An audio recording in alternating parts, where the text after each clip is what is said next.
Guys, ఈరోజు అయితే మేము సొంటక్క చేసుకుంటున్నాం.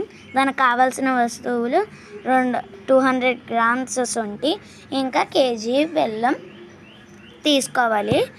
ఇప్పుడు సొంటిని తీసుకుని బాగా స్మాష్ చేసేయాలి. వీడియోలో చూపిస్తున్నట్టు బాగా స్మాష్ చేసుకుని తర్వాత మిక్సీ ఆడుకోవాలి. దాన్ని కూడా చూపిస్తాను. తర్వాత దీన్ని ఇలాగా స్మాష్ అయ్యేలా చూసుకోవాలి. ఒకవేళ మీకు సుత్తి అవైలబుల్గా లేకపోతే ఏం చేస్తారంటే ఫస్ట్ ఈ సొంటిని తీసుకుని ఒక గిన్నెతో ఏదో ఒకటి కొట్టుకోండి, గట్టి గిన్నెతో కొట్టుకున్న తర్వాత వేసుకుంటే మిక్సీలోకి అప్పుడు మనకి ఈజీగా ఉంటుంది మిక్సీ ఆడుకోవడానికి. అలా చేయాలి. ఇంకెలా పౌడర్ చేసుకున్న తర్వాత మీకు కావాలంటే మిక్సీ ఆడుకోవచ్చు. ఒకవేళ అవైలబుల్ లేనప్పుడు చెప్పినట్టు చేయాలి. ఇప్పుడు దీని విశేషాలు ఏమిటంటే మనకి కడుపు పొంగిన, కాలు పొంగిన, మన వేస్ట్ అది కట మొత్తం అంతా క్లియర్ అవుతుంది. తినడం చాలా మంచిది. ఇంకా కొంతమందికి మొహం పొంగినప్పుడు కూడా తింటే మనకి అది ఉంటుంది కదా, దాన్ని క్లియర్ చేస్తుంది. ఇది తినడం అంత మంచిది. ఫస్ట్ కొట్టుకున్నాక తర్వాత మిక్సీలో దీన్ని మ్యాష్ చేసుకున్న తర్వాత 500 గ్రామ్స్ రైస్ తీసుకొని రాత్రి నానబెట్టుకోవాలి. అంటే 1/2 కేజీ బియ్యం నానబెట్టిన దాన్ని శుభ్రంగా కడుక్కొని మిక్సీలో వేసుకోవాలి.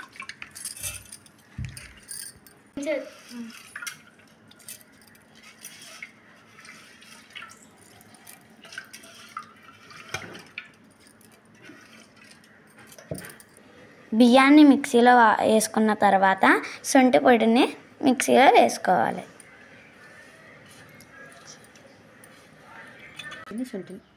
ఇప్పుడు మనం రెండాటిని మిక్సీలోకి తీసుకున్నాం కదా, ఇప్పుడు రెండాటిని మిక్సీ ఆడాలి.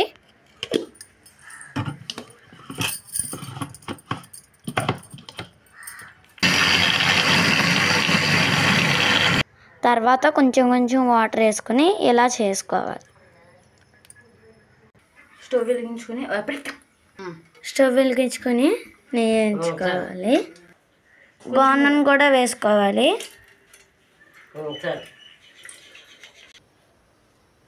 నెయ్యి గోన్నను వేసుకుని వెచ్చబెట్టిన తర్వాత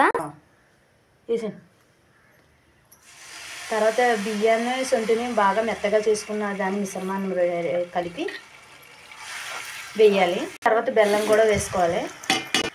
తర్వాత కొంచెం వాటర్ వేసుకుని నీట్గా క్లీన్ చేసుకొని మొత్తం శుభ్రంగా వేసేసుకొని అందులో కలుపుకోవాలి. అది కలుపుతూ ఉండలు కట్టకుండా మెత్తగా అయ్యేలాగా దగ్గర పడేంత వరకు మెత్తగా కలుపుకుంటూ ఉండాలి.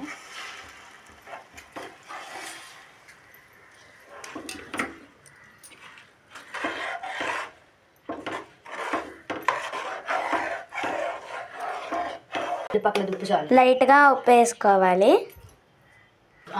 ఇప్పుడు ఉండలు కట్టకుండా దగ్గర పడేంత వరకు తిప్పుతూ ఉండాలి. లుక్ ఎలాగ వస్తుంది అప్పుడు దాకా చేస్తాను. నేను సొంటికి తినేస్తున్నాను. బాగుంది. మీరు కూడా ట్రై చేయండి.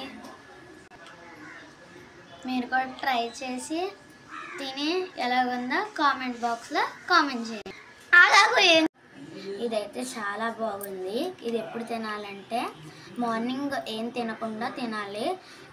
ఇది తిన్న 2 hours వరకు మంచినీళ్ళ ఫుడ్ అవేం తినకూడదు. ఇంకా మీరు ట్రై చేయాలి. అయితే చాలా బాగుంది. మీరు కూడా చెప్పండి ఎలాగుంది అదంతా కామెంట్ బాక్స్లో కామెంట్ చేయండి. ఒకవేళ మీకు ఏ డౌట్స్ ఉన్నా కామెంట్ చేయండి. ఇది మీ హెల్త్కి చాలా మంచిది. ఈ వీడియో చేసినందుకు ప్లీజ్ లైక్ అండ్ సబ్స్క్రైబ్.